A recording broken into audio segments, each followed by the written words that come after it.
prayer. Mikhail. Heavenly Father, Yahweh, most holy and true, covenant Elohim, Elohim, Shatan, Yaakov, we give you all thanks and praise, Father, for allowing us, Father, Yahweh, to be here, Father, to worship you, Father, Yahweh, on Rosh Chodesh. Thank you, Father, Yahweh, for giving us the opportunity, Father, to acknowledge this day, Father, Yahweh, because these are days, Father, Yahweh, to help us understand when our holy days are, Father, Yahweh. So we give you thanks and praise in Yeshua's mighty name. And we ask, Father Yahweh, in Yeshua's name, Father, allow our brothers, Father, to speak your mighty truth, Father Yahweh. To spread your mighty seeds, Father Yahweh. Maybe, Father Yahweh, this word could get a drop of water, Father Yahweh, because we know, Father Yahweh, you will give the increase. So we give you thanks and praise in Yeshua's mighty name. We pray your mercy upon us also, Father Yahweh. Thank you, Yeshua's holy mighty name. Amen. Amen.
All right, shalom.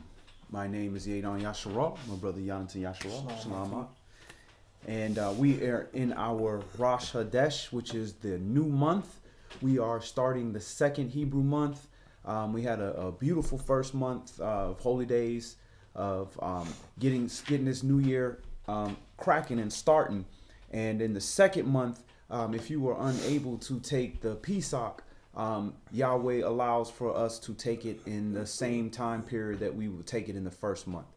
So today, the title of today's study is going to be From the Heart. From the Heart.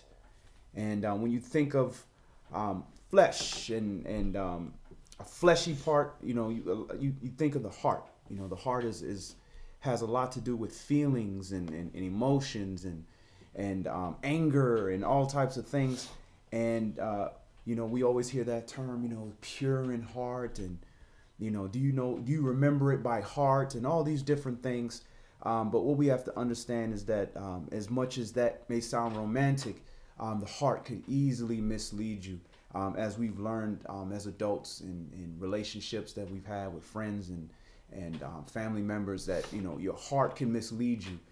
So it can lead you in the right way, can lead you in the wrong way. Well, how do you know? You want to make sure that you're making your decisions based on spirituality, these laws, statutes, and commandments, to help you at least make sure that you react to how you feel about something or what your heart wants you to do in the most favorable way to give the Most High glory. So we're going to open up first in Jeremiah chapter 17. And we're going to start this at verse 1.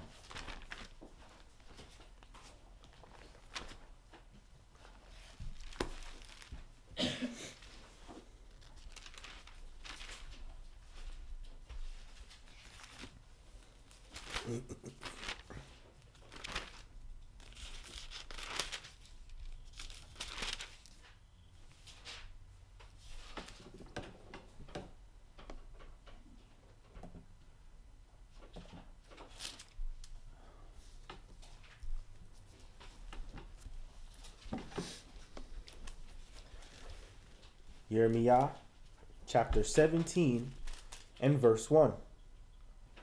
The sin of Yehuda is written with a pen of iron and with the point of a diamond. It is graven upon the table of their heart. and upon the horns of your altars. All right, so the sin of Yehuda is written with a pen of iron and with a point of diamond, graven upon the table of their heart. So when you read the somebody's heart, you will see the sin that is in them. It's written, it's etched into the heart.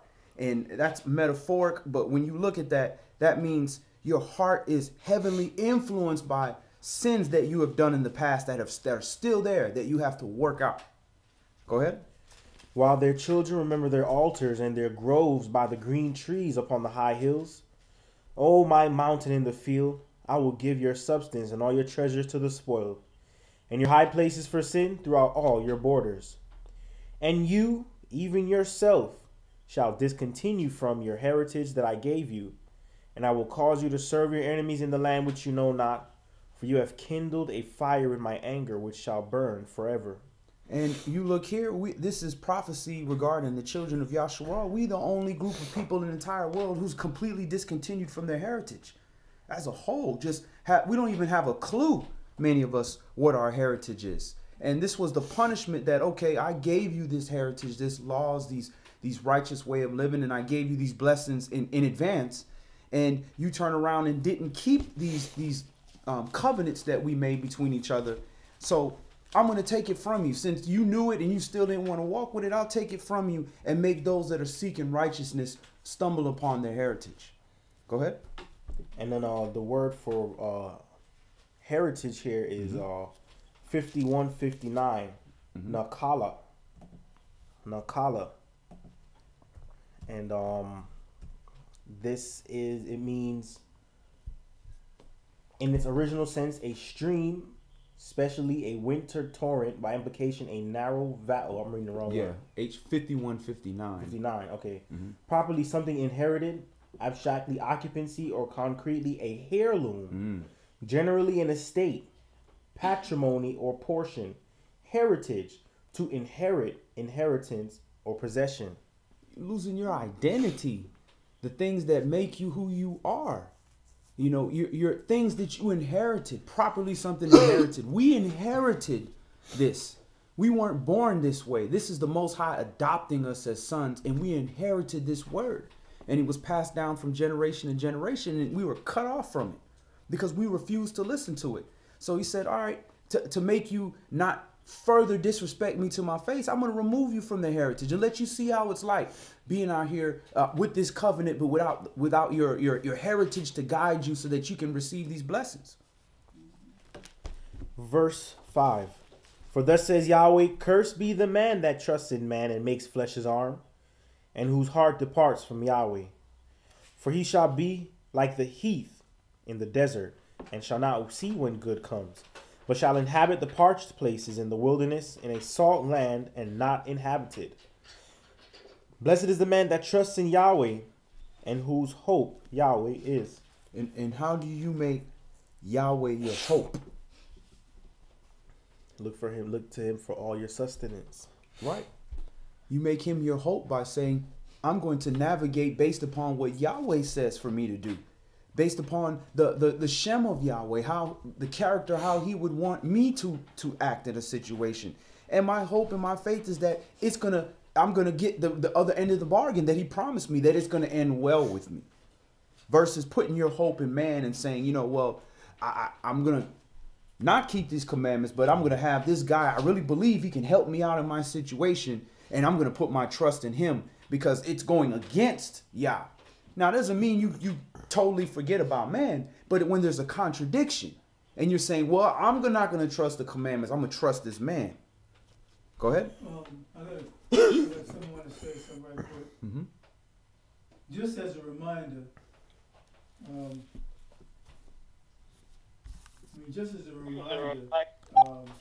for what we do and how we've got away from Yahweh.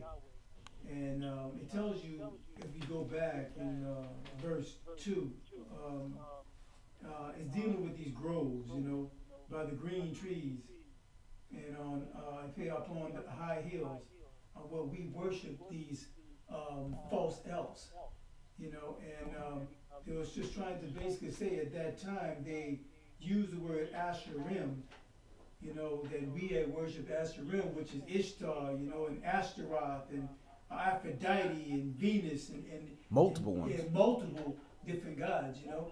And a lot of them was dealing with women, you know, and basically they was going to deal with these fertility gods, you know, these so-called love gods, but fertility gods. And that's where it basically came with Ishtar and dealing with Easter and so forth, you know. These so-called guys that were dealing with fertility, more children, big clutch of eggs for snakes and all that kind of stuff. So I wanted to, you know, bring that point up because when he says you're going into these groves and so forth, it's all these different churches, man, that does not worship the Most High. Right. They think that they worship the Most High, but they're not reading the script, man, so they can't figure out that they're not really worshiping the Most High. They're worshiping just like we did back in the day when Yahweh got angry with us and dealt with us, you know, justly by giving us to our enemies because we profaned his Shabbats. You know, so, you know, I wanted to bring that point up because they want to make you understand that of our deceitful heart, how we went against the Most High, trying to get what we want, thinking that we can do better than the Most High, that we smarter than the Most High. And to realize we got ourselves in trouble and our children after that, and our children's children. Right. You know, so I just want to point up there and read it again. They can go look at what that means by those groves and what we did with those groves.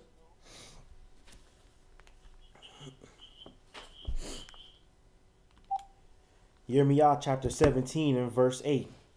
For he shall be as a tree planted by the waters, and that spreads out her roots by the river, and shall not see when heat comes, but her leaf shall be green, and shall not be careful in the year of drought, neither shall cease from yielding fruit.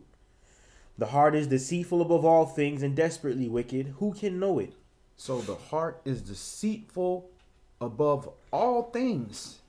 It's a lot of things. So beyond your mind, beyond, you know, your intuition, the heart is deceitful above all things. And it says desperately wicked. That means it just craves to be wicked. Who can know it? So if you can't know it, then that lets you know that you need something else to kind of guide you and govern you, because everybody wants to see themselves in the best light.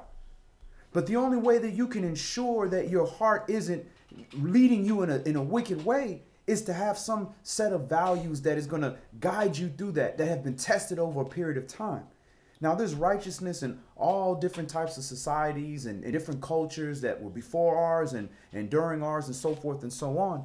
But to this people, we were given a specific rule set that we needed to follow. And only way that we could guarantee that we weren't doing like the other nations, because that's what the heart will lead you to do, follow whatever wicked spirit takes you, we had to have a rule set. And this is our government and our rule set. Go ahead. Verse 10. I, Yahweh, search the heart. I try the reins, even to give every man according to his ways and according to the fruit of his doings. All right. So Yahweh searches the heart and tries the reins and gives every man according to his ways and according to the fruit of his doing. So if you do good deeds, then you're going to reap righteous fruit, spiritual fruit. If you do bad deeds, you're going to reap a wicked reward. So he's seeking the heart, not only for what you did, but what was the reason behind it? What was the spirit behind what you were doing? And shalom, Sister Ariel Smith. Shalom, Brother Melvin Shelley. And shalom, Brother Yahuda Israel. Good to see y'all, family. Verse 11. As the partridge sits on eggs and hatches them not, so he that gets riches and not by right shall leave them in the midst of his days, and at his end shall be a fool. A glorious high throne from the beginning is the place of our sanctuary. O Yahweh, the hope of Yasharal, all that forsake you shall be ashamed, and they that depart from me shall be written in the earth, because they have forsaken Yahweh, the fountain of living waters. Heal me, O Yahweh, and I shall be healed. Save me, and I shall be saved, for you are my praise. Behold, they say unto me, where is the word of Yahweh? Let it come now. As for me, I have not hastened from being a pastor to follow you, neither have I desired the woeful day. You know that which came out of my lips was right before you. Be not a terror unto me. You are my hope in the day of evil. Let them be confounded that persecute me. but let not me be confounded. Let them be dismayed, but let not me be dismayed. Bring upon them the day of evil, and destroy them with double destruction. Thus said Yahweh unto me, Go and stand in the gate of the children of the people, whereby the kings of Yehuda come in, and by the which they go out, and in all the gates of Jerusalem, and say unto them, Hear you the word of Yahweh, you kings of Yehuda, and all the inhabitants of Jerusalem that enter in by these gates. Thus says Yahweh, Take heed to yourselves, and bear no burden on the Shabbat day, nor bring it in by the gates of Jerusalem. So again, just like the elder was talking about the Sabbath day and how we profane the Sabbath, he's talking about the sins of Yehuda are written with a diamond tip, an iron pen, and it's engraved on our heart. And he talks about our worship of other gods, and there's a whole plethora of sins he can talk about, but he goes right into his Shabbat, because this is the sign, this is the signal that you're at least acknowledging. And if you don't show that sign, you're not even acknowledging that he's your Elohim. So that's going to lead to all other different types of transgression, because you're not acknowledging that this is the person that you're trying to follow. Go ahead. Verse 21. Verse 22. Neither carry forth a burden out of your houses on the Shabbat day, neither do you any work, but hallow you the Shabbat day, as I commanded your fathers. But they obeyed not, neither inclined their ear, but made their necks stiff, that they might not hear nor receive instruction. And it shall come to pass, if you diligently hearken unto me, says Yahweh, to bring in no burden through the gates of the city on the Shabbat day, but hallow the Shabbat day, to do no work therein, then shall there enter into the gates of this city kings and princes sitting upon the throne of David, riding in chariots and on horses, they and their princes, the men of Yehuda, and the inhabitants of Jerusalem, and this city shall remain forever. So if we keep our end of the bargain, Yahweh is going to enforce exactly what he promised us. But when you look at this Sabbath day, the Sabbath day is one of the first things that he put into effect, where he said, hallow this seventh day. And this requires a sacrifice. This requires acknowledgement that everything don't belong to you. You got 7 days in a week, but that seventh day don't belong to you. So this immediately, just by acknowledging the Sabbath, is showing that you have a heart to understand that, yeah, I have the free will to take stuff that doesn't belong to me, but I won't. I'm going to fall back. Why? Because the Most High said this don't belong to me. This is his day. He hallowed that day. Then you look at the other laws, with tithing. Everything don't belong to you. The third year is the year of tithing, where you're supposed to give a tenth of what you had. You look at the holy days, where you make offerings. You look at the new month, where you were supposed to make offerings. You look at first fruits. You look at all these things which require the trust system, the honor system, for you to say, okay, this is in my possession, but it doesn't belong to me. It belongs to the Most High, so I'm going to distribute it as he sees fit. And we don't realize that it all goes down to the Sabbath. It all starts with that Sabbath day, that if you can acknowledge that a whole day doesn't belong to you, then you can acknowledge the little things in your life that doesn't belong to you and start to gain some insight and some understanding. Verse 26. And they shall come from the cities of Yehuda, and from the places about Jerusalem, and from the land of Benjamin, and from the plain, and from the mountains, and from the south, bringing burnt offerings, and sacrifices, and meat offerings, and incense, and bringing sacrifices of praise unto the house of Yahweh. But if you will not hearken unto me to hallow the Sabbath day, and not to bear a burden, even entering in at the gates of Jerusalem on the Sabbath day, then will I kindle a fire in the gates thereof, and it shall devour the palaces of Jerusalem, and it shall not be quenched. And it's still not quenched. We still can't go over there in peace and just dwell. We still have to fight. It's a little better than the worst parts of the siege, but we still not able to enter our own home peacefully. We got to be careful, and we got to, make sure we pick the right time, and be careful where we go. And imagine your house. Going in your house like that. You can only come in a certain time. You got to worry about, the guy that's in the other room, and this is your house. And you got to worry about, these strangers and that you didn't rent this out. They just there. All these type of situations. It's the ultimate punishment that we're dealing with. And it's been prophesied thousands of years before all this happened. Let's move on. Let's go to Matthew chapter 15. Matthew chapter 15 and see what Yahshua says about the heart.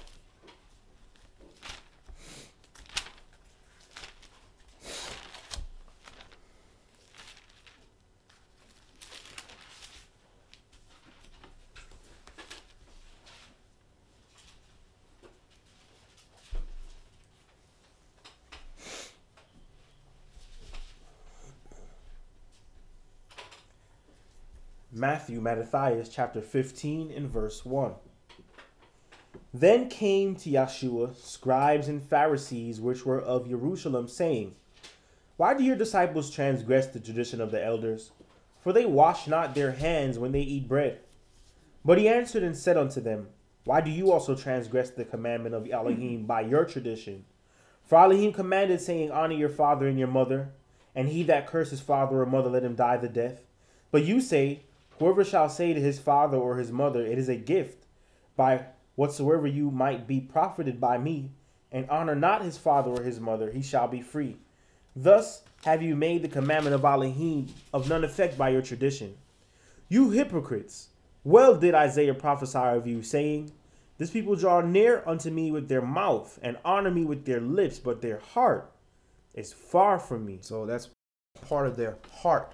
You know, feel that way, and it's true. But that's not true. If you don't use that heart to pump the blood to go through your body to make the actions and the walk and the decisions that makes you, near unto the Most High, then your heart is just lying to you. But if it feels comfortable and it feels good and they playing nice music, it'll fool you. And if you want to be fooled and you're only concerned with the feeling rather than the reality, you'll fall right into the trap of the heart every time. Verse 9. But in vain do they worship me, teaching for doctrines the commandments of men. And he called the multitude and said unto them, Hear and understand. Not that which goes into the mouth defiles a man, but that which comes out of the mouth, this defiles a man. Then came his disciples and said unto him, Know you that the Pharisees were offended after they heard this saying? But he answered and said, Every plant which my heavenly Father has not planted shall be rooted up. Let them alone. They be blind leaders of the blind. And if the blind lead the blind, both shall fall into the ditch. Then answered Kepha and said unto him, Declare unto us this parable. And Yeshua said, Are you also yet without understanding?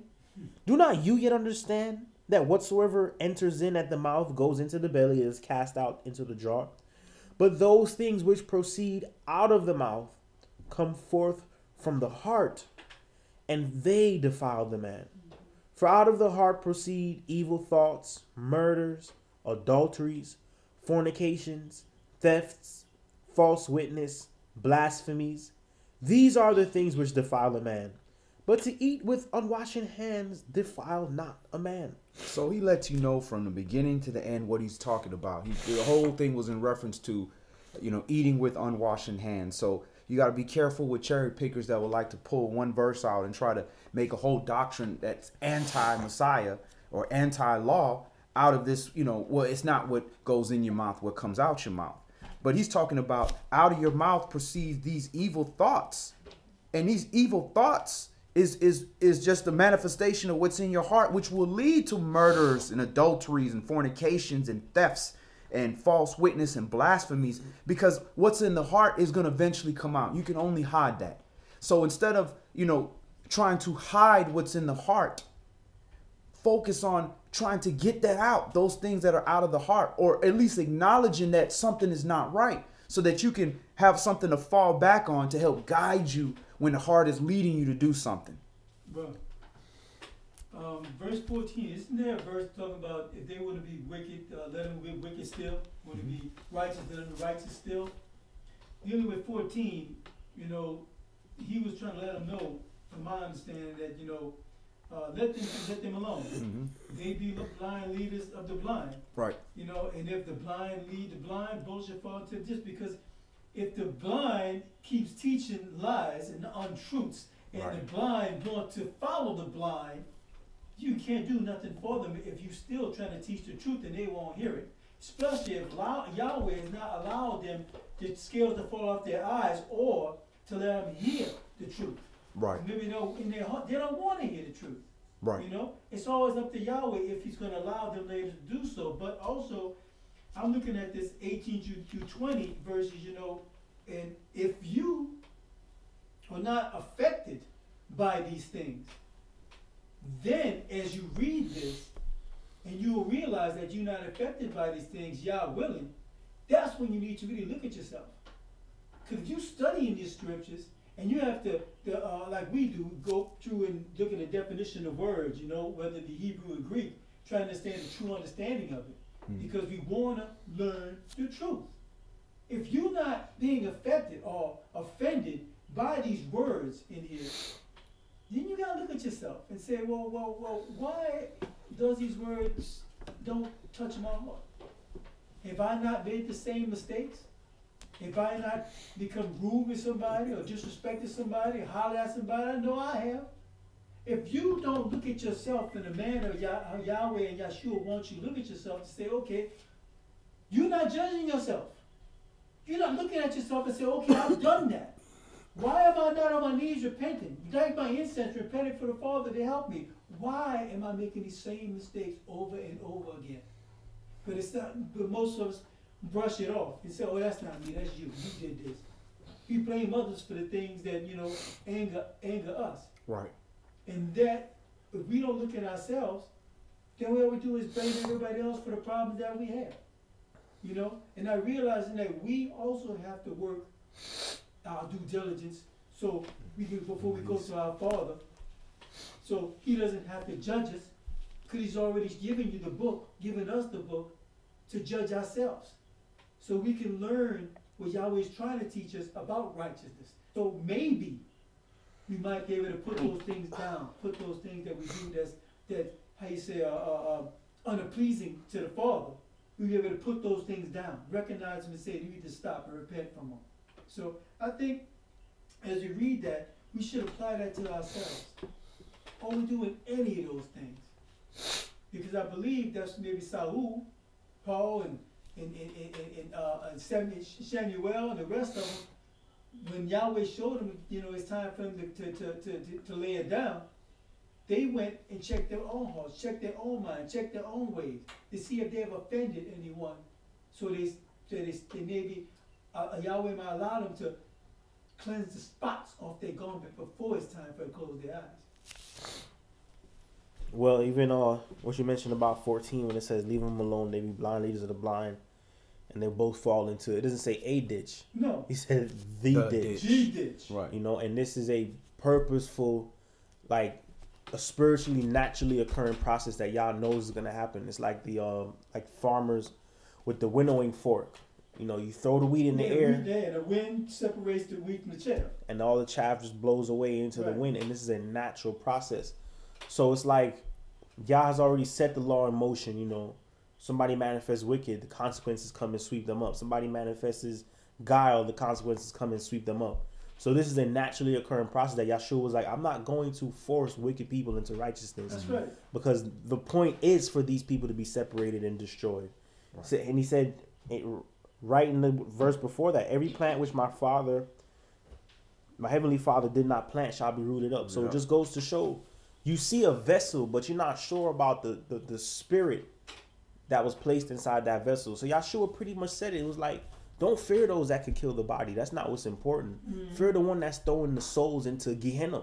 That's right. The ones that's destroying the souls that's in these people. Mm-hmm. The body is just the vessel housing it. But these two spirits that are in the world, and the one that got perverted, he said, I'm gonna destroy it. And this life process, I don't want to wait 500 years for these people for it to be seen in their heart that they're gonna be destroyed like Noah or Adam or whoever with these long lifespans. I'm gonna know within these 70 to 120 years what spirit you are, and that's all you're getting right now, because that leaven is rising up the whole dough. Yeah.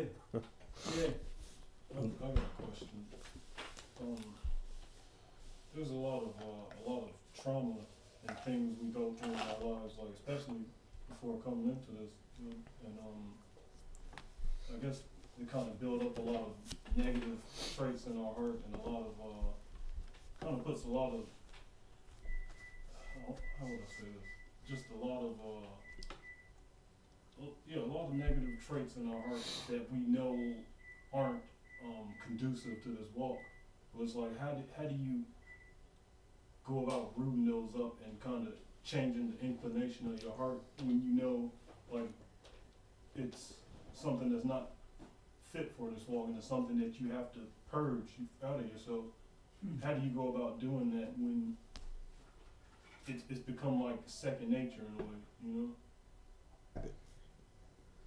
You know, and have a reason why you don't want to do it anymore, and then you have to just stop the action, and your body's going to fight you to do the opposite, but you win that battle, and it's battle after battle after battle until you've created a new way of doing things. Like, for perfect example, you know, many of us in this room, a lot of our favorite dishes had unclean food in it, and we grew up on that for years, all the way into our adulthood. Favorite foods, I know mine was, and now I'm repulsed at it. I the smell of it, just the thought, this makes me nauseous. And that didn't just, like, you know, I realized I was an Israelite and all of a sudden that stuff just was horrible. Nope. Doesn't work that way.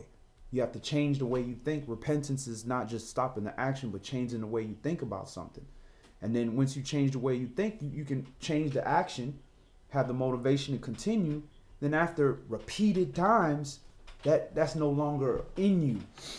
Now the problem is we don't want to stop a lot of these things. The easy stuff is like, you know, the visible stuff, but the inner things that feels good that we can hide, that nobody would know about, we have to want to stop those things, and we have to acknowledge those things. And those are the things we often don't want to acknowledge. That's like, you know, the man that looks in the mirror and forgets what manner of face, you know, he is, what manner of man he is. So the only way is this: there's no special trick, but there is prayer. You know, you have to pray, you have to fast for certain things. Certain, you know, Yahshua said certain spirits only removed by prayer and fasting. You know, so there's no quick way. It's the same process for everything that's plaguing us. You got to change the action, and you got to create a new way of thinking. Like Dawid said, create in me a new spirit. You know, give me a renewed heart. And you got to pray, and you got to put in the footsteps, and it's not going to happen. We're all, everybody in the room is still in that process of trying to get those things out. And don't lie to yourself. Right. The worst thing we can all do is lie to ourselves about what is the truth and what is not the truth. If you don't know the truth about yourself at that time, then leave it open. Know that I'm doing wrong.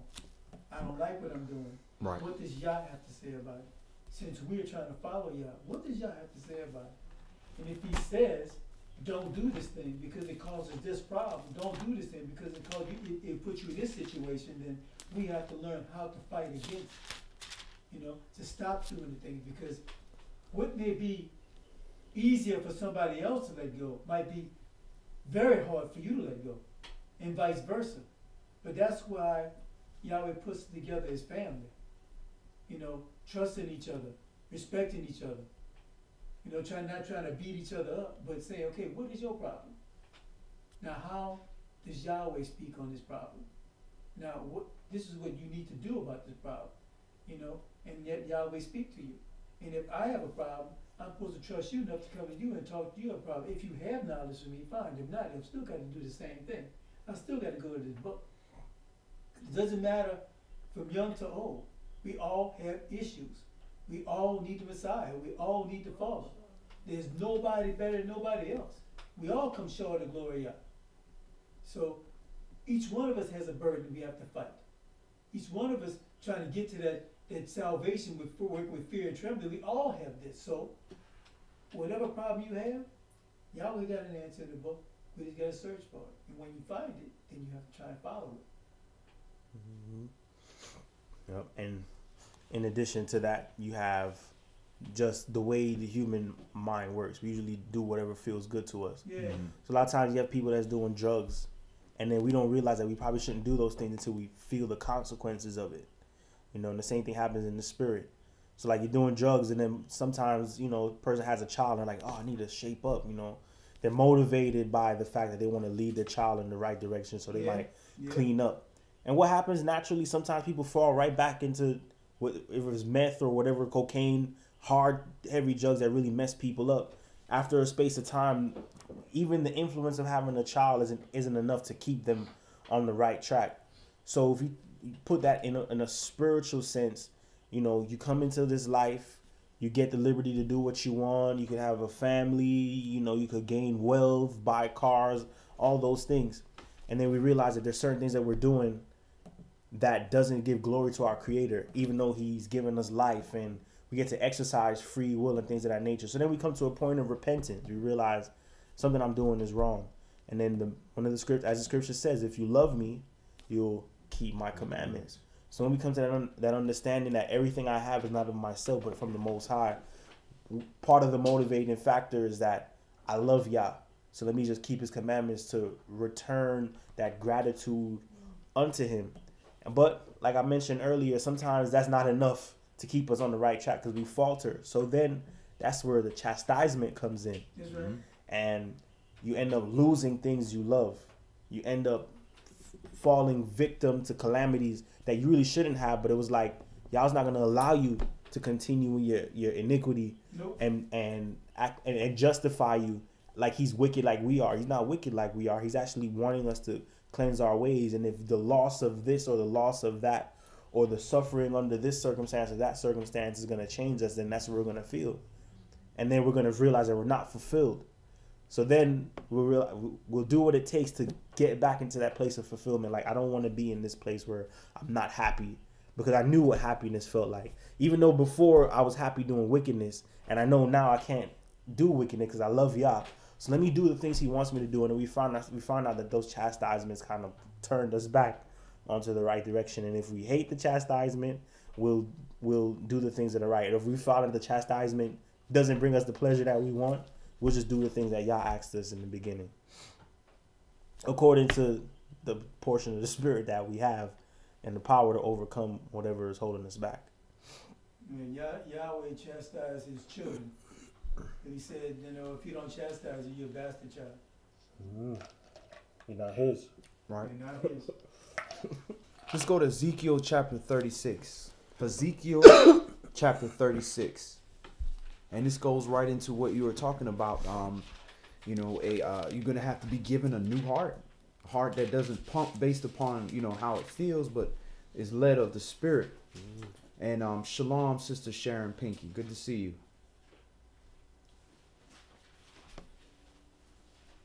And this is what the Most High promises us. And this new heart don't mean like he going to pull out a heart and put another fleshly heart in there. It's just the way it operates is going to be different. Everything in the body has to be led of by the Spirit. The heart is no different. The mind has to be led of the Spirit. The foot, your hands, what you touch, everything. Your stomach, all that has to be led of the Spirit. So the heart is no different. But you start with the actions of changing, physical actions of changing, and the heart will catch up. But you got to first put that faith in the Most High that if I follow what you're telling me to do, I'm going to be delivered of all these things. And certain things you won't be delivered of, because we were purposely left that way to keep us humble. But the effort put forward to try to purge these things should never stop. We should never just be like, yeah, it's cool. Ezekiel chapter 36 and verse 1. Also, you, son of man, prophesy unto the mountains of Yasharal and say, you mountains of Yasharal, hear the word of Yahweh. Thus says my sovereign Yahweh, because the enemy has said against you, aha, even the ancient high places are ours in possession. Therefore prophesy and say, thus says my sovereign Yahweh, because they have made you desolate and swallowed you up on every side, that you might be a possession unto the residue of the heathen. And you are taken up in the lips of talkers and are an infamy of the people. Therefore, you mountains of Yasharal, hear the word of my sovereign Yahweh. Thus says my sovereign Yahweh to the mountains and to the hills, to the rivers and to the valleys, to the desolate wastes and to the cities that are forsaken, which became a prey and derision to the residue of the heathen that are round about.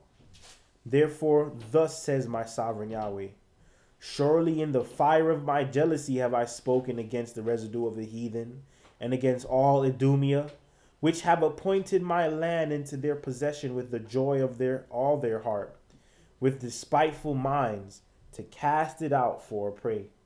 Prophesy therefore concerning the land of Yasharal, and say unto the mountains, and to the hills, and to the rivers, and to the valleys, thus says my sovereign Yahweh, behold, I have spoken in my jealousy and in my fury, because you have borne the shame of the heathen. His jealousy and his fury. And you look at verse 5, he's talking about, I have spoken against the residue of the heathen and against all Idumea, which is Edomites, Esau, which have appointed my land into their possession. Those are the people that are in the land. Those are the people that are fighting these Gentiles, these Euro Gentiles that are coming over there, stealing the land from somebody who stole it already. That's what they fighting over. Who stole it first? Is there no honor among thieves? That's what they're fighting about. And this is what this whole thing going in the Middle East is. These, at the end of the day, you got a group of people trying to set themselves up like they've been there. And the people around said, look, we've been here. We know you ain't there because we saw them leave. What was it? President Gamal Nazar, 1958, I think it was. Said point blank in Time magazine, you will never have peace in Israel because the real Yehudim, the Jews, left out black and came back white. So the people not stupid. Everybody didn't get sent away in slavery. Every nation didn't get shipped away and cut off from their heritage. So they know who's who. If everybody else that's, cousins from the same Shemite bloodline or whatever all look a certain way, then here you come, over here, a whole different manner of people, is going to be a problem. But there's judgment also. Everybody feeling sorry for, the Palestinian people and all these other people getting blown up, this, that, which we don't want to see anybody get blown up. But at the end of the day, that's judgment for you being in a place you're not supposed to be. And this was prophesied. Ezekiel chapter 36 and verse 7. Therefore, thus says my sovereign Yahweh, I have lifted up my hand. Surely the heathen that are about you, they shall bear their shame.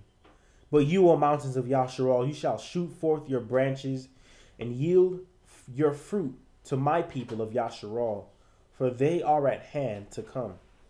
For behold, I am for you, and I will turn unto you, and you shall be tilled and sown.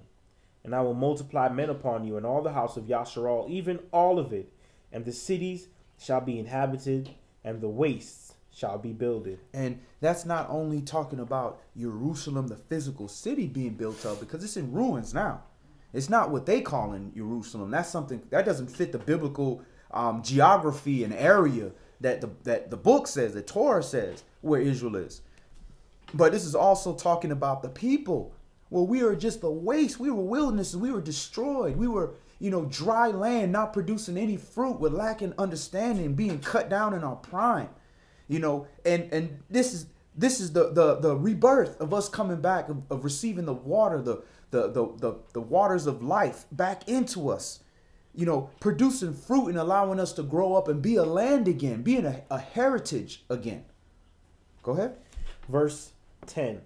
And I will multiply men upon you, and the house of Yasharal, even all of it, and the cities shall be inhabited, and the wastes shall be builded.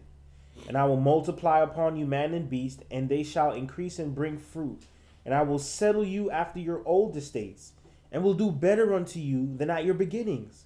And you shall know that I am Yahweh. So he gonna put you back in your tribe where you're supposed to be. I'm gonna settle your old estates. You have property. You have an inheritance that you are forfeiting through your actions. But hey, listen, you are assuming that it's like when you come back with your deed and say, hey, listen, this belongs to me. Here's my birth certificates and proof and everything. This is my land.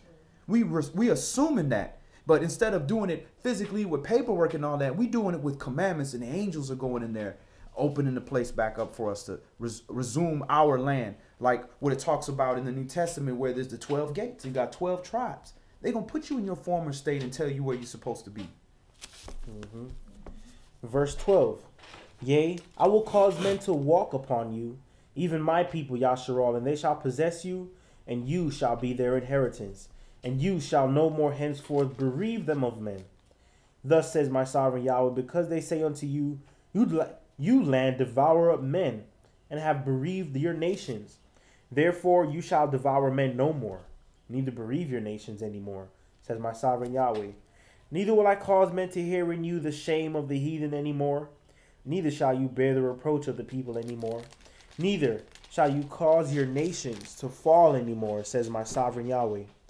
Moreover, the word of Yahweh came unto me, saying, Son of man, when the house of Yasharal dwelt in their own land, they defiled it by their own way and by their doings. Their way was before me as the uncleanness of a removed woman. Wherefore I poured my fury upon them for the blood that they shed upon the land, and for their idols wherewith they had polluted it. And I scattered them among the heathen, and they were dispersed through the countries according to their way, and according to their doings I judged them.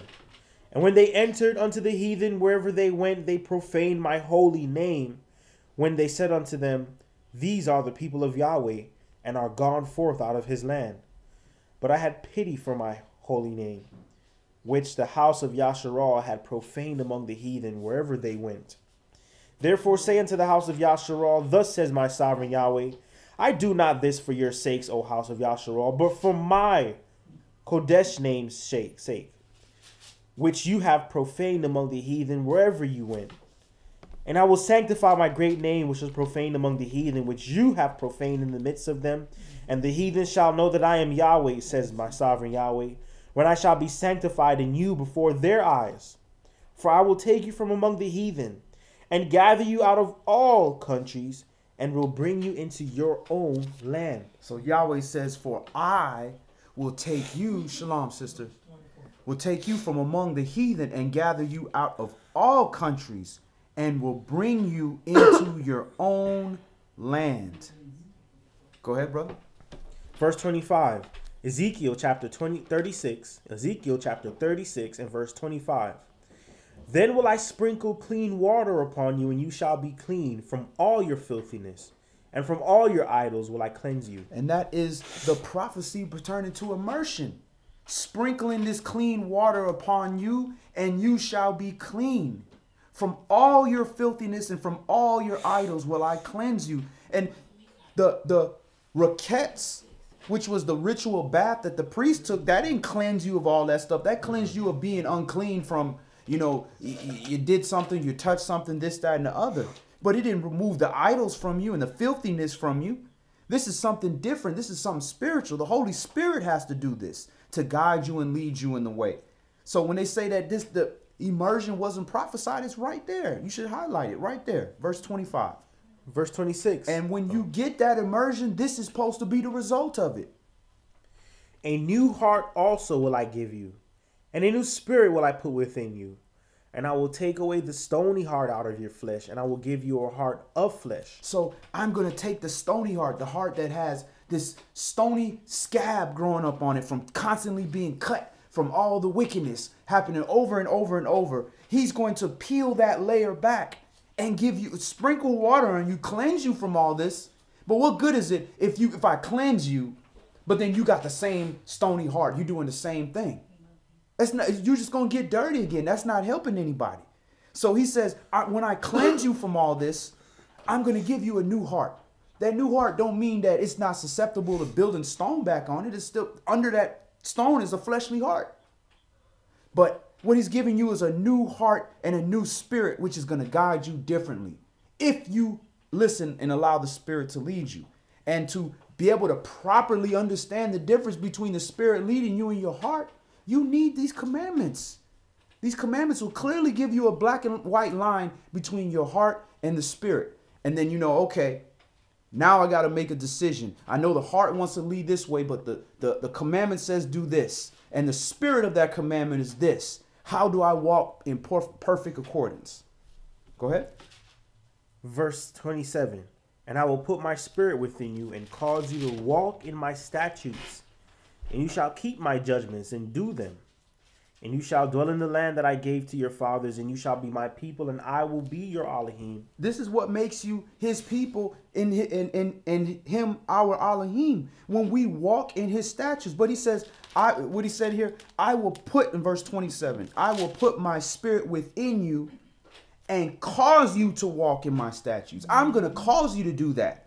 That's what the Holy Spirit does. It gives you that conviction when you are in a place where, okay, I want to do this. That's what the flesh, and the flesh will start going. I know with me, my mouth was the flesh. My mouth would just start going, and then my brain would catch up, be like, I shouldn't have said that. I shouldn't have said that. I shouldn't have did that. Well, he's putting this Holy Spirit in you to guide you so that you don't walk first. That the Spirit is going to guide you, telling you, don't do that. Don't do that. Or make sure you do this. Make sure you do this. And then it's up to you to decide how are you going to operate. Am I just going to jump out and just do it first and then see, hopefully it agrees? Or am I going to think about This is what the Spirit is telling me to do. And I know this is the Spirit because this is telling me to keep the commandment. Go ahead. Verse 29. I will also save you from all your uncleannesses, and I will call for the corn and will increase it and lay no famine upon you. And I will multiply the fruit of the tree and the increase of the field, that you shall receive no more reproach of famine among the heathen. So again, always look at it both physically and spiritually. The fruit, we also have the fruit of the Spirit, your own harvest. The nations won't be looking at you like, what a stupid people, man. Look at these people. I don't want to live nowhere near these people. Property value going to go down. I don't want to hire them. They lazy. You know what I'm saying? I don't trust them. You know, oh man, this surely can't be the Most High's people. Look at this guy pants. You know, what he got a belt for if his pants hanging around his ankles? Mm-hmm. So they can no longer say that to us because we are now producing spiritual fruit where people are like, wow, no, this is different. You know, it was almost a little racist when people tell you that. They tell you like, oh, you're different.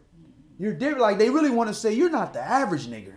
That's what they really want to say. But really, no, we are returning to the ways that we are supposed to be. And this is, so the heathen sees it, whoa, you're smart. This is different. You know, you're different. You're going to be successful. Just because they can feel the spirit that's within you, that's guiding you, and then they know by nature. But if he knows that we're striving to change so we can appease him, then he knows the truth of his child. He knows what the fight they're putting up with. And like I said, he's worthy. He's righteous. Yeah. And if we continue, like Saul said, continue to fight the good fight, hey, we might not know when Yahweh say it's time to go, like what he did Saul. Right. But if we, like I said earlier, judging ourselves of the error of our own ways, then Yahweh, I believe, will show us errors that we don't even see in that ditch. But if you trying to assess yourself and say, oh, look, I got error, I'm making mistakes. Well, Yahweh knows that you're trying to seek his truth, so he's going to show you areas in your life that you don't even know. You dig up all those roots that he knows that he don't want in you. And maybe by his will, brother, we will get to the point where those things will be cleansed in us before it's time for us to take a dirty nap. Right. That's right. But it takes exactly what he's saying for us to remember our evil ways and our doings. That's right. We forget that when it's time to make the action. Right. We forget that. We just make the action because the heart feels like this is the right thing to do. But it's saying that he's going to cause us to walk in his statutes and keep his judgment. And then when you start walking in righteousness, it starts to make you think about, well, I didn't handle it like this last time. And now I understand why I dealt with these consequences. And now you start to feel bad about yourself and want to do better. And that's the perfect sacrifice, the humble and contrite spirit that he wanted from us, that we used to have to kill an animal to make sure that we always remembered that feeling. And not for once should we believe that Yah's doing this because we just are great people. No. Go ahead, verse 32. Not for your sakes do I this, says Yahweh, my sovereign Yahweh. Be it known unto you, be ashamed and confounded for your own ways, O house of Yasharal. Thus says my sovereign Yahweh, in the day that I shall have cleansed you from all your iniquities, I will also cause you to dwell in the cities, and the wastes shall be builded, and the desolate land shall be tilled, whereas it lay desolate in the sight of all that passed by. And they shall say, this land that was desolate is become like the Garden of Eden, and the waste of desolate and ruined cities are become fenced and are inhabited. And we have a hedge of protection. We are New Jerusalem. We are the people. So it's not only talking about the kingdom, where we'll dwell in the kingdom and we'll have actual protection and hedge and be on top and be in our city and fruitful, but it's also talking about us as well. The real us, the new spirit that is put in you, that is the real you. That's who Yahweh sees, the finished product. So this new spirit that he's putting in you is now finally dwelling in its place, which is the temple, which belongs unto Yah. And he's putting a hedge of protection about it, which are these commandments that are protecting us. We stay inside that hedge. I know as long as I stay inside this hedge, I'm protected. Walk within these commandments. Go ahead. Verse 36. Then the heathen. Did we read 35? No, we 35. And they shall say No, this. we read that with the No, fences. we did. Okay. 35, yeah. Verse 36. Then the heathen that are left round about you shall know that I, Yahweh, build the ruined places and plant that was desolate. I, Yahweh, have spoken it and will do it. Thus says my sovereign Yahweh, I will yet for this be inquired of by the house of Yasharal to do it for them. And I will increase them with men like a flock, as the holy flock, as the flock of Jerusalem and her solemn feasts.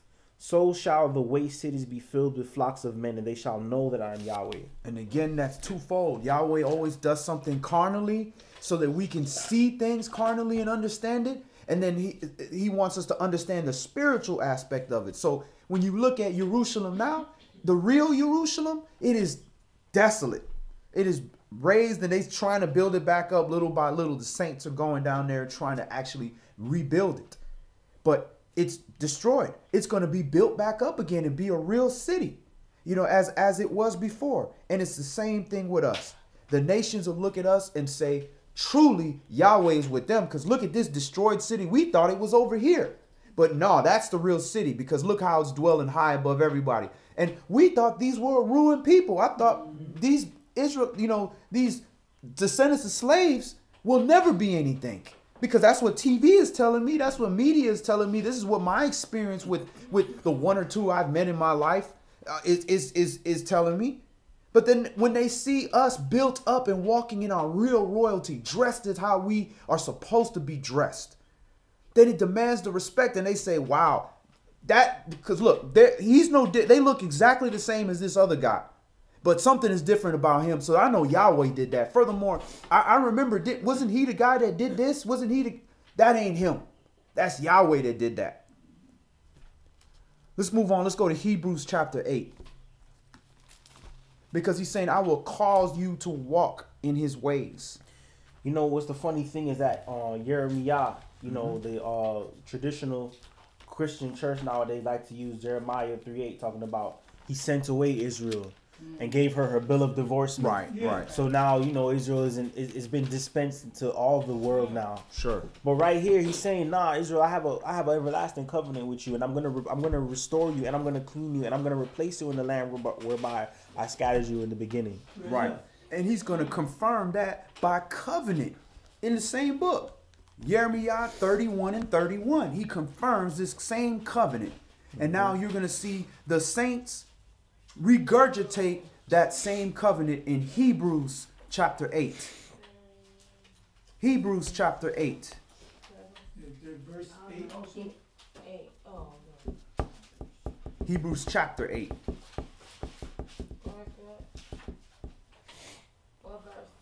Verse 1.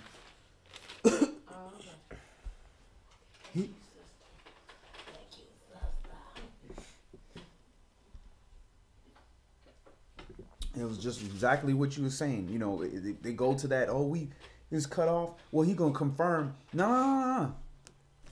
Here's the new covenant. I ain't forgot about y'all. I'm making a new covenant. And he said, no, just so there ain't no confusion, this is who it's with.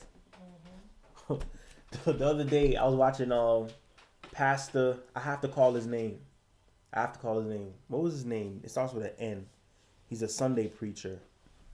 No clue. Can't remember his name. Because I was pissed the whole video. So you can't ask me who This man. Let me tell you something, man. This man went to Jamaica. He went to Jamaica to go confront some Seventh-day Adventist pastors about making people keep the Sabbath. What? So he was out there, but the thing is that Jamaicans have a respect for like foreigners. Right.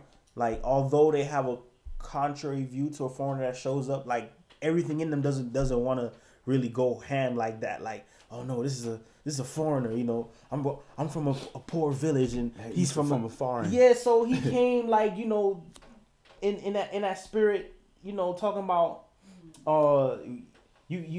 these lying pastors out here making people keep the law, and yeah, and it was really sad to see because the guy he was debating, like you can tell he had respect that, you know, he had a foreigner come and, you know, minister, because a lot of Jamaican pastors really just want to be like America. They want to replicate what they see on the TV. Well, it's the whole world is realized that Yehuda is majority of it is likely in the United States. So they're all looking to us to lead, period. And what's funny is you're calling yourself a Christian, you follow Christians, and saying that how dare you force somebody to try to keep the Sabbath. When Yahshua left a jewel, a proverb, not really a proverb, but like a prophecy regarding the Sabbath day, to let people know that even after I'm gone, y'all still going to be dealing with the Sabbath day. He said, pray that your flight be not what? In the what? Sabbath day on the winter. So who cares if it's on the Sabbath day, if it's a regular day? Why would there be importance to that? So he's letting you know point blank, listen, after I'm gone, this is well after all these disciples gone, before everything, thousands of years later, when this takes place, hope that it be not in the Sabbath day. Because now you won't have peace. You won't have Shabbat Shalom on the Sabbath. Because you having to take flight. And that's against the commandments. And if you know that you ain't supposed to be traveling great distances on the Sabbath day, according to the law, this is grievous unto you. Yeah. We have to get up and run. You know, a day where we all sitting, drinking, having fun, praising the Most High, and then we got to run. Yeah.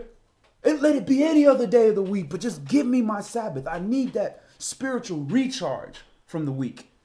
So the nerve of anybody that call themselves a Christ-like person or a follower of Christ and teach against things that came out of Yahshua's own mouth. Right. His name, John 14 and 15. His name was Pastor Geno Jennings.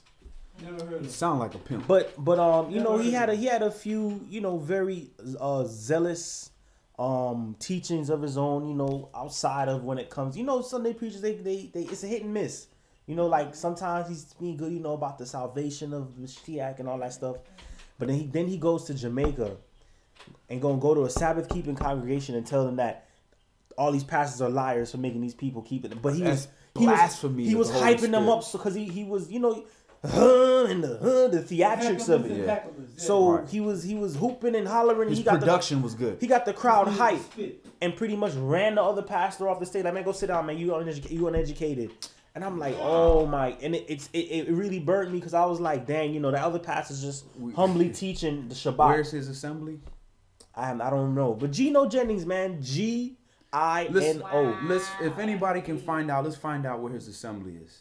Yeah, it'd be very interesting to find out where his assembly is, and maybe the saints should visit. He dealt with it so bad, bro. But I mean, simple things. I mean, we could have called him at. Does the assembly keep Pentecost? How you know when Pentecost is? It says I count seven Sabbaths, right? So how are you gonna count 7 Sabbaths if you don't even keep the Sabbath anymore, or you think it's not even necessary? What Monday is y'all Pentecost? You got Pentecost Monday, right? Man, must be. I bet you didn't. I guess you didn't read Acts chapter 20, where Paul keeps about like 4 or 5 holy days in one chapter. First fruits, Passover, unleavened bread. He went all through it. You understand? So this man is not even read, or the last chapter of Zechariah when it says all the nations are going to have to come in the Feast of Tabernacles. Everything was done according to Yah's divine calendar, and here you come with your false doctrine trying to lead these poor people astray with your hooping and hollering because you think you have American celebrity out there. It's not going to work like that. And Yah is slowly cutting down whoever's coming in that spirit, like you going to do away with his law. It says, what is it? Blessed are those who keep the commandments. Mm-hmm. And what I believe also there's Matthew chapter 7 where it was like blessed are those who do the commandments and teach them, and curse are those that teach others not to keep them. Yeah, and things of that nature. So you don't want to be out here teaching people not to keep the commandments. Least in the kingdom. Greatest is those that do the commandments and keep them, and those that teach others not to keep the commandments will be the least in the kingdom. And then he tried to get away with this doctrine. He was like, go to the chapter where the guy asked Yeshua what commandments to keep. And my show pretty much his name's, don't steal them. So he's like, there's only 6 there. And then, but he's like, he asked, what's the greatest commandment? And it's summed up in love y'all all your heart, mind, soul, and love your neighbor. The first 5 commandments dealing with loving Yah. I want no idols, him alone, Sabbaths. The first one is the greatest commandment is love Yah with all your heart, all your soul. And then the word is telling you, if you love me, keep my commandments. Keep my commandments. So, I mean, at the end of the day, it goes right back to what we read earlier. Like, don't worry. Blind gonna leave the blind in a ditch. Right. That means he think that he's pimping because they know better. They know better. Right. Because they went to school. A lot of these people are taught what it says, but then they're taught what to teach. Now, when they walk and I'm going to lead them here and get them as far as I can because they steady pay me as we go, slip. Just like if you keep digging ditches, you're going to eventually fall in one of those traps you setting. Mm-hmm. Hebrews chapter 8. Now, of the things which we have spoken, this is the sum which have such this is the sum. We have such a high priest who was set on the right hand of the throne of majesty in the heavens, a minister of the sanctuary. Well, they done pissed Brother Yonatan off, boy. Yeah. Now, these are the things which you have spoken. Man, he gonna get lit up. Like somebody gonna like really put some doctrine to it. Like I said, he gonna be tripping we and need stumbling. to find out where he is, and maybe the saints need to visit him in love and let the Spirit do what it do. And let's videotape. Bro, I'm gonna send you the clip in your inbox, man. You know what I should do is I should post it on the page and say what y'all think about what this pastor is saying, and get the Israelites all lit up. You put them on notice after Stoudemire is letting everybody know we the Israelites and keep the holy days. Him past the pork chop. Oh man, we gonna have to put him on the on the list. Them camps. Them brothers will show up at your doorstep. Thank you, bud. Man, that was sad. Bro. Start that back over to verse 1. Now, of the things which we have spoken, this is the sum.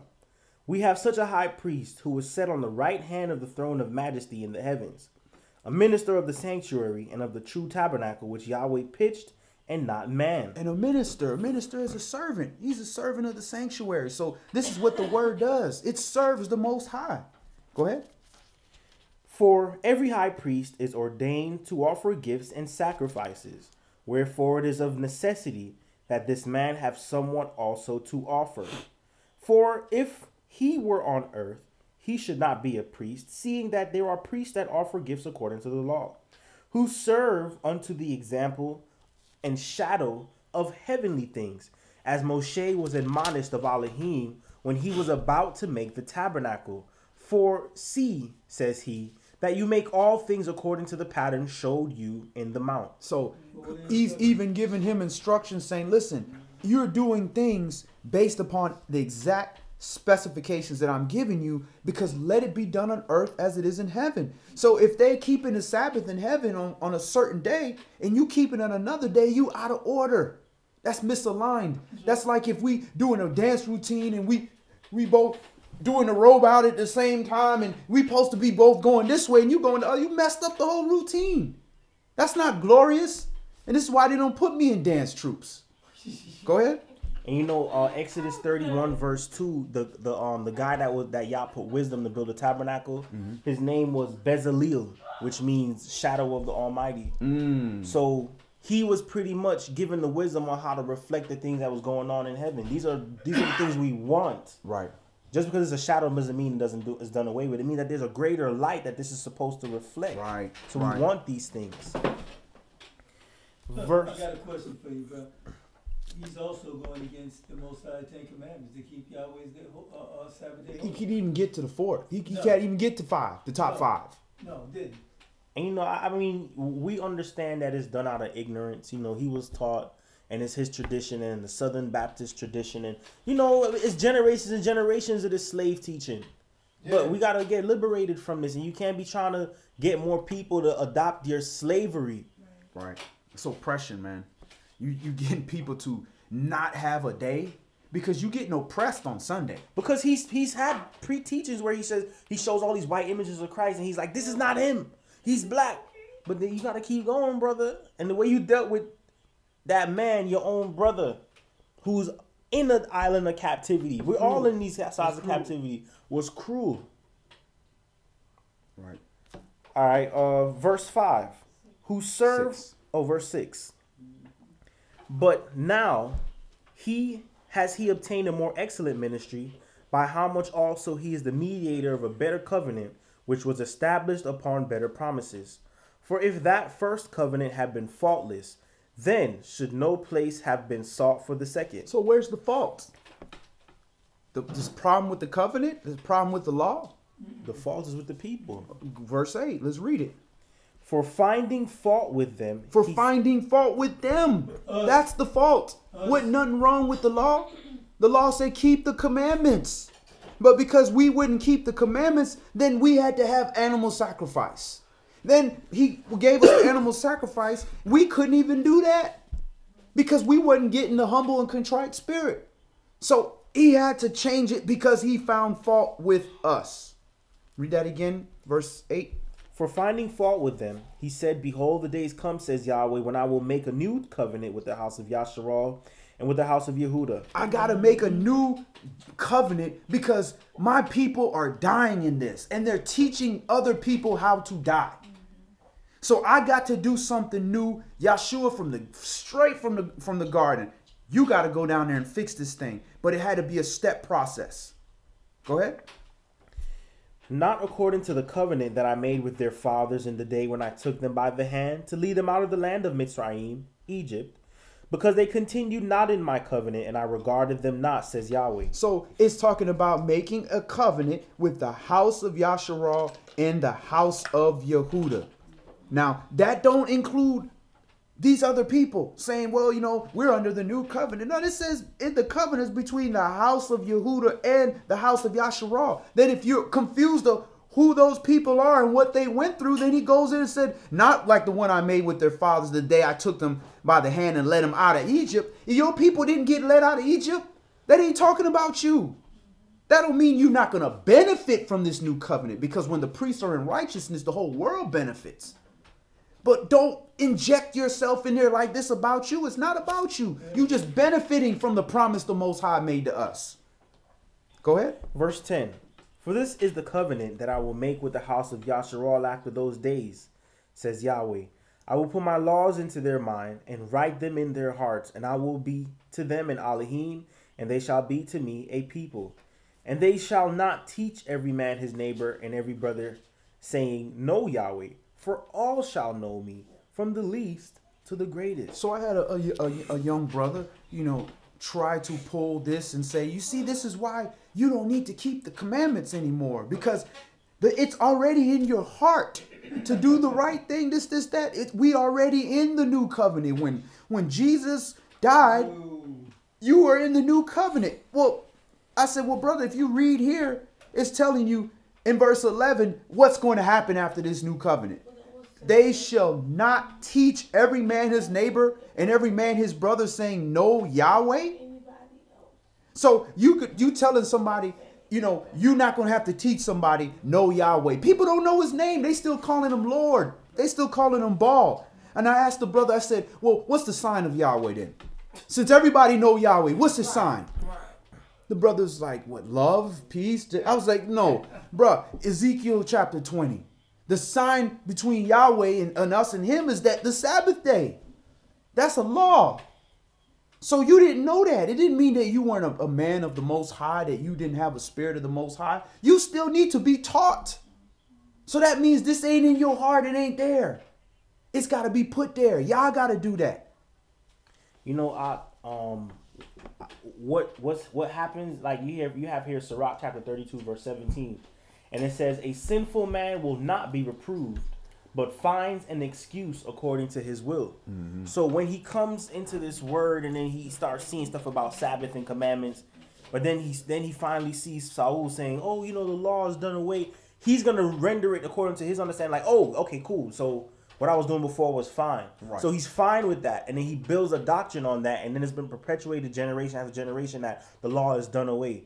But that's not what's being mentioned here. The aspect of the law is that sin and death, if you confess, that sin and death has been done for you. So that aspect of the law of you dying, the law of sin and death has been done away. But not one jot or tittle shall pass until all things are fulfilled. Right. If the law was done away with, there be no Yeah, sin. and it was just changed for a time. You still gonna have to deal with everything that you did, but you just ain't dying right now.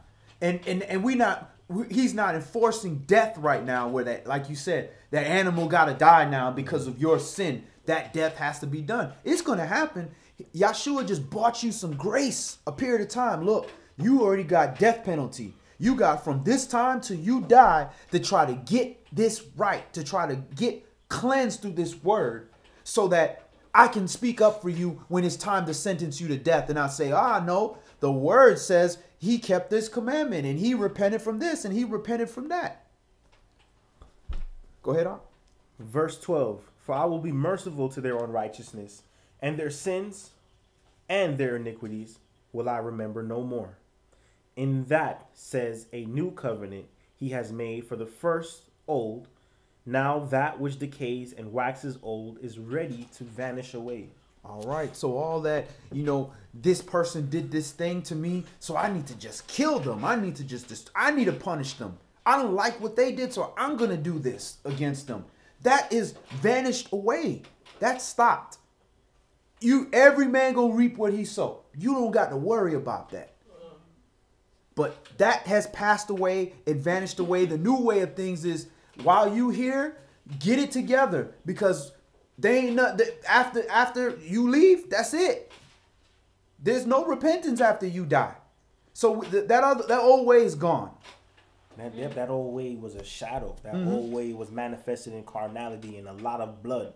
Right. It was a reflection of what needs to be done. The new covenant is one of the spirit, where it's in you. It's part of you. It's woven in your DNA, and it's no longer ritualistic aspect, but now it's the fullness of your culture. Right. 1 Peter chapter 3. And the only way to do this is to isolate this Holy Spirit in your heart and separate that from your flesh. And it's difficult because your flesh is just gonna operate. It moves like when you know something by heart. Your heart just does it. I know this number by heart. I know this person. I do things by heart. It's just gonna operate. But you have to sanctify that spirit in your heart, which means separate it, make it holy, reverence that part, this word in your heart. And that way, it's not being affected by the flesh. It's making the decision. And if it matches the flesh, great. If it doesn't, it doesn't, because it's sanctified. It's completely separated. And this is what Kepha is talking about in First Peter chapter 3. Sanctifying the Adonai in our hearts.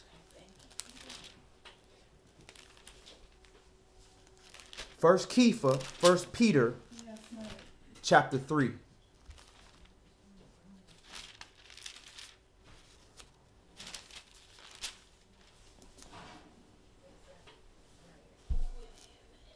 Want me to grab that?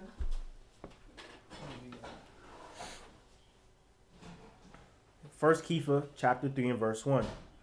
Likewise, you wives, be in subjection to your own husbands, that if any obey not the word, they also may without the word be won by the conversation of the wives. All right. Now, how can somebody else be won over by the behavior of the wives if the wife is obeying the husband, but the husband not keeping the commandments?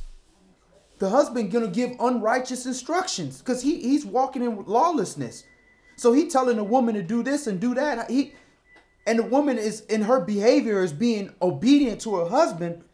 This is not going to win over anybody because they're like, wait a minute, your wife is lawless. Obviously, you lawless. So you're not winning nobody over with that. So when it's talking about being subjection to a husband, it's talking about a husband that is being subjection to his husband, the Most High, being married unto him as a nation. Not just talking about any husband just because he's your husband that you should do everything that he says. If he's telling you to do something that is contrary to this word, you don't have to do that. Verse 2, while they behold your chaste conversation coupled with fear, whose adorning let it not be that outward adorning of plaiting of the hair and of wearing of gold or of putting on of apparel. Don't let that be your life. Don't let that be what you're known for as a woman. That you're known for just having beautiful hair and beautiful attire. They should know that that's a beautiful sister inside and out. She's just a great person. She does good for her nation. She makes her husband proud. And she's, just beautiful. Not the only thing. You only know for your outside. What about the inside? Verse 4, but let it be the hidden man of the heart, in that which is not corruptible, even the ornament of a meek and quiet spirit, which is in the sight of Elohim of great price. For after this manner in the old time, holy women also who trusted in Elohim adorned themselves, being in subjection to their own husbands. Even as Sarah obeyed Abraham, calling him master, whose daughters you are, as long as you do well and are not afraid with any amazement. Likewise, you husbands, dwell with them according to knowledge, giving honor unto the wife, as unto the weaker vessel, and as being heirs together of the grace of life, that your prayers be not hindered. So husbands, it's very important that we dwell with our wives according to knowledge. Knowledge of this word. Dwell with them according to knowledge. You don't say dwell with them according to what makes them happy. Dwell with them according to what makes you have whatever fleshly desires you have. Or dwell them according to what's going to keep everybody, in the same page. No, it says dwell with them according to knowledge. And if she's walking contrary to knowledge, you have to correct that so that your prayers are not hindered. That doesn't mean that she's going to be an obedient wife. You can't control what somebody else's actions are, but your prayers will be hindered if you don't dwell with them according to knowledge. And part of that knowledge is in there where it also says, Yahshua said, love your wives the way the Mashiach loved the church. That's knowledge as well. Go ahead. Verse 8. Finally, be you all of one mind, having compassion one of another. Love as brethren. Be pitiful. Be courteous. So if we all are of one mind, when we transgress and we make a mistake, we don't assume that that's us. We just wicked. We just wicked people. Man, we can't repent. We never assume that. We always say, man, that was a mistake. That's not me. We give ourselves the benefit of the doubt. We condescend to ourselves. That you need to stop doing that. Change. But then your brother make a mistake and you ready to throw him in the lake of fire. That's not being of one mind. That's not having compassion for one another, being pitiful, being courteous. You should give them the benefit of the doubt, the same benefit of the doubt you give yourself. Go ahead. Not rendering evil for evil or railing for railing, but contrariwise blessing, knowing that you are thereunto called, that you should inherit a blessing. For he that will love life and see good days, let him refrain his tongue from evil, and his lips that they speak no guile. Let him eschew evil and do good. Let him seek peace and ensue it. For the eyes of Yahweh are over the righteous, and his ears are open unto their prayers. But the face of Yahweh is against them that do evil. And that's why you have to be very careful how you deal with the saints of Yasharah. Because the eyes of Yahweh are always on his saints. Those that are walking in righteousness. So when you try to misuse them or be fraudulent towards them or to sin against them, the Most High is watching all this stuff. Go ahead. Verse 13, and who is he that will harm you, if you be followers of that which is good? And if you suffer for righteousness' sake, happy are you, and be not afraid of their terror, neither be troubled. But sanctify Yahweh Elohim in your hearts, and be ready always to give an answer to every man that asks you a reason of the hope that is in you, with meekness and fear, having a good conscience, that whereas they speak evil of you, as of evildoers, they may be ashamed that falsely accuse your good conversation in Mashiach. Your good behavior in this word. So it's talking about sanctify the Adonai Elohim or Yahweh Elohim in your hearts, and be ready always to give an answer. People always like to stop that right there. Always be ready to give an answer. You ain't got to always be ready to give an answer, but you be ready to give an answer when you read the full thing. To every man that asks you for the reason of the hope that's in you, with meekness and fear. So somebody's asking you, why are you changed? Why are you so different? Why are you so humble? Why are you so adamant about this walk? What has made you so devout? Be ready for that answer. Don't let anybody use this scripture, because people try to pull this scripture and say, well, you got to always answer them, especially on Facebook. Oh, in these debates, oh, you got to have an answer right away. If I don't have the answer, I'm not going to answer. I'm going to wait. Or if I'm in my anger, I'm not going to answer, because I want to take the book and beat you over the head with it instead of help you stand on it. Go ahead. Verse 17. For it is better if the will of Elohim be so that you suffer for well-doing than for evil-doing. For Mashiach also once suffered for sins, the just for the unjust, that he might bring us to Elohim, being put to death in the flesh, but quickened by the Spirit.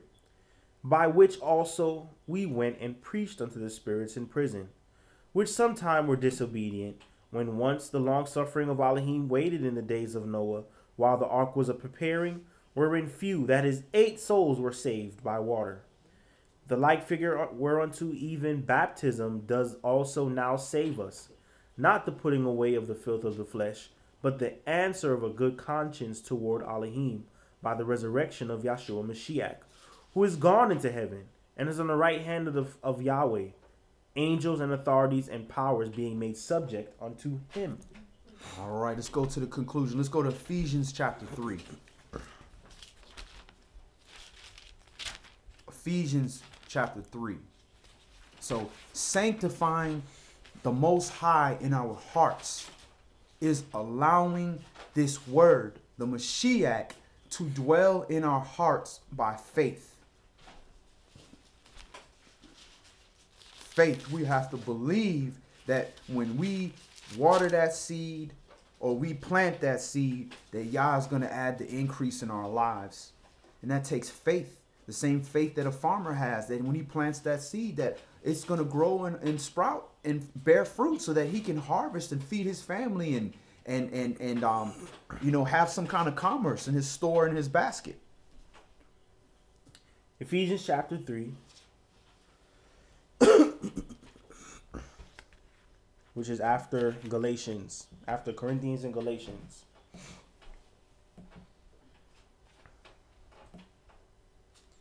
Ephesians chapter 3.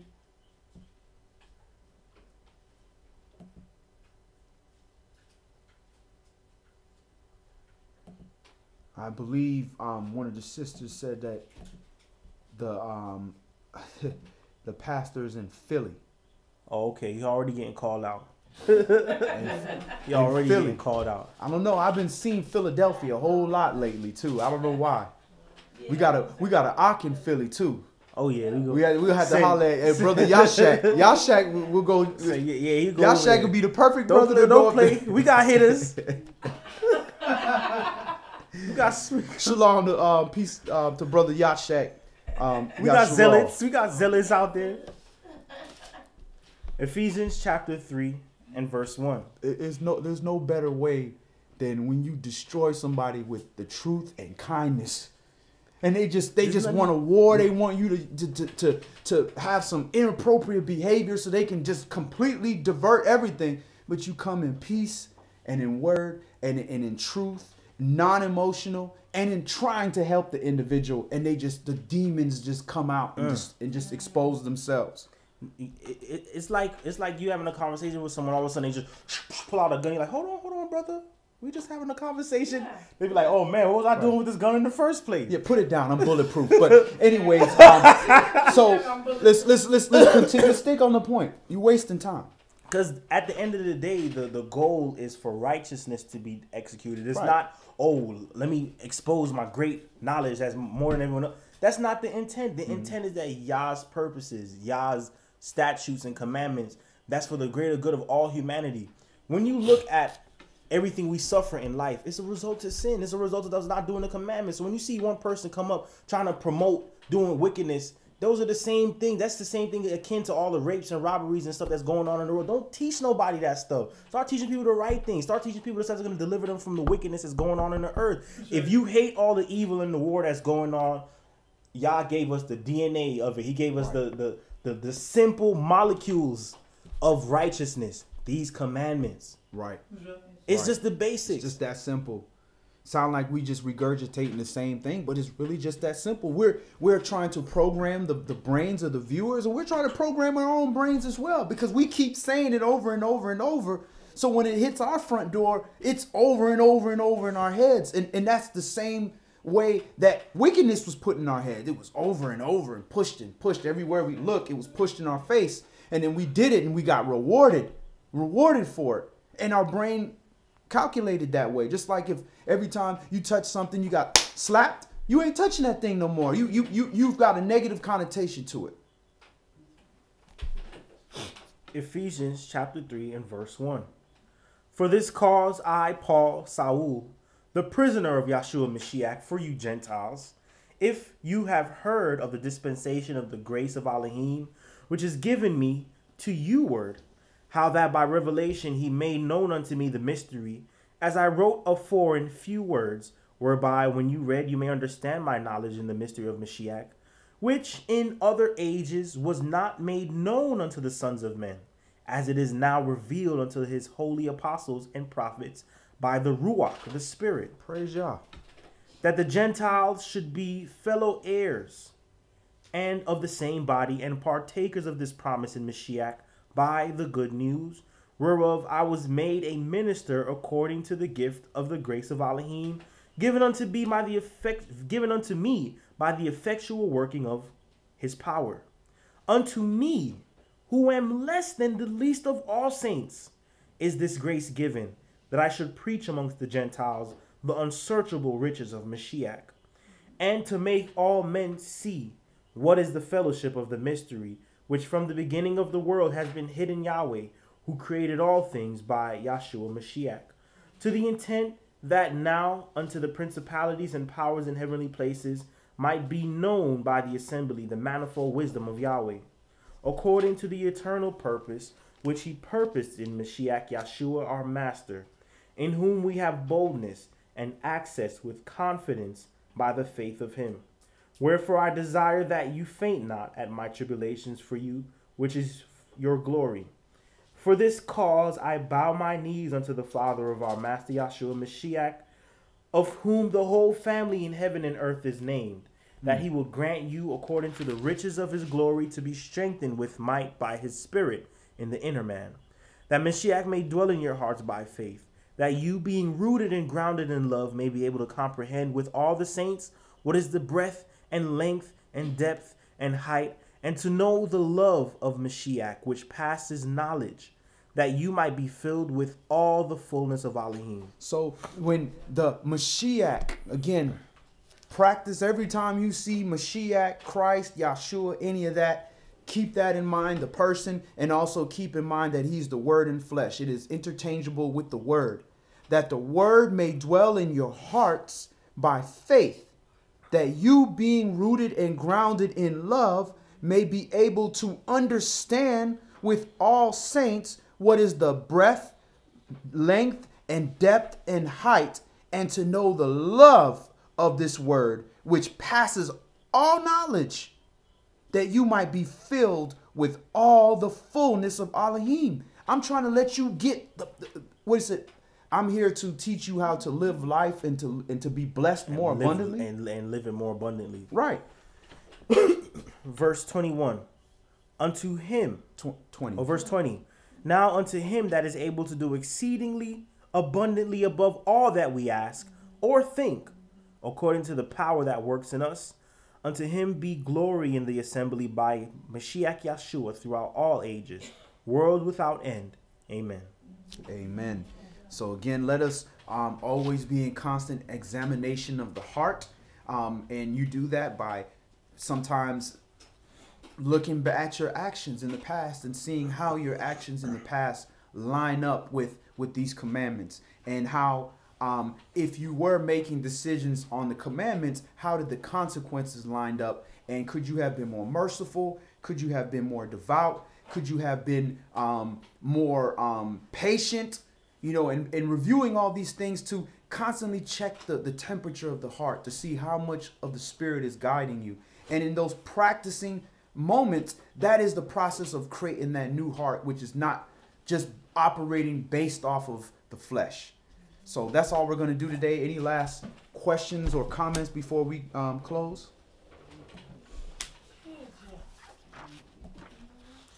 All right, let's go ahead and end in a prayer.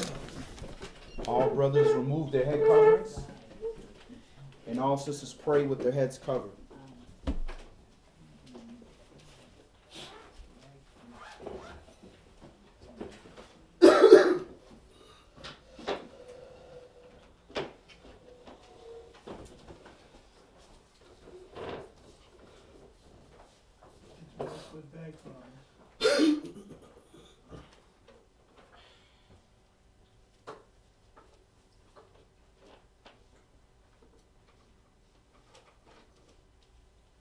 Abba Father, Yahweh, Elohim, the all of Abraham, Yashaki, Yaakov. Covenant Father, Elohim of Yahshua, we thank you, Yahweh, once again for your incredible mercy, Yahweh, for allowing us to have a wonderful first month of the year, Yahweh, setting the temperature for the year, Yahweh, increasing us in our knowledge, wisdom, and understanding, and increasing in our chastening and our understanding of you trying to guide us in the right area, Yahweh. We're so thankful. You are so merciful, Yahweh.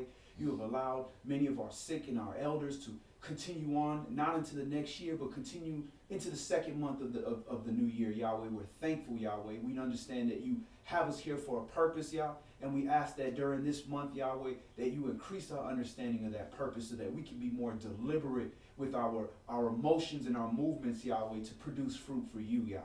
Yahweh, we ask that you keep that hedge of protection about us, Yahweh. Allow us to understand the word so that we can see the fence of protection about us, Yahweh, so that we could also lead others and warn others from that are trying to step outside of that hedge, Yahweh. For we know the adversary is a roaring lion looking to whom he may devour, Yahweh. So we thank you that you have allowed your secrets to reside with us. And Yahweh, again, we ask you to increase our capability to do your good and to do things that glorify you, Yah. All these things we thank and pray not only for us, but for all your children dispersed across the four corners of the earth, Yahweh, that look towards you, Yahweh, and have faith in you and your word. Yah, these things we thank and pray through your holy, humble, anointed Son, Yahshua HaMashiach. Amen. Amen. Amen.